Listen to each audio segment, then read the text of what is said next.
when you're researching for the book, there are two major or unexpected findings that you came through. The first one is 1995, Lee Teng-hui got to go to Cornell University to give a speech, right?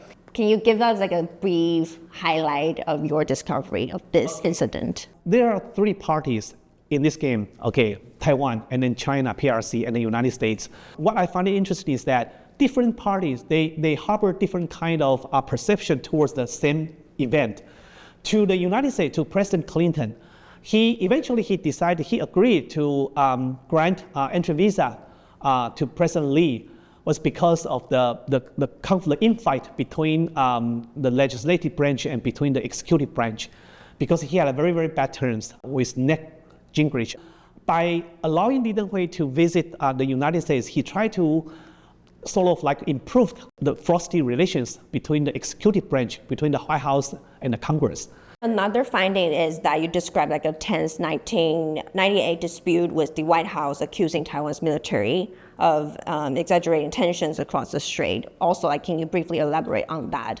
That was a time when President Clinton endeavored to improve its relations with China, and then they want to create some kind of strategic partnership between the two countries. The Clinton administration would try every possible way to prevent Taiwan from becoming a troublemaker in the building of this kind of strategic partnership.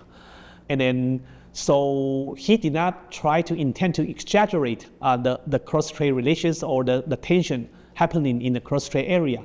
However, the White House national security guys, they interpret Taiwan's accusation of the cross-strait tensions as a way of trying to sabotage, U.S.-China friendly relationship. How do you think that the lesson or the findings that you have can reflect to this current situation that Taiwan is facing? The most important thing to the current leadership in Taiwan is to maximize your policy options. During Lee Teng-hui's tenure, he was trying hard to rid out of the so-called One China policy imposed by the US government and by the Chinese government.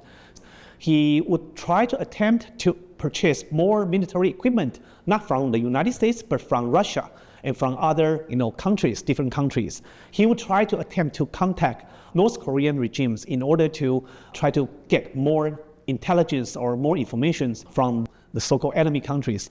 So I would say that Lee Teng-hui had this kind of mindset in his mind. He wants to maximize Taiwan's strength. He wants to get the best benefit out of all this kind of flexibility. I don't know whether Taiwan nowadays, Taiwan still have the similar leverage that Lee Teng-hui had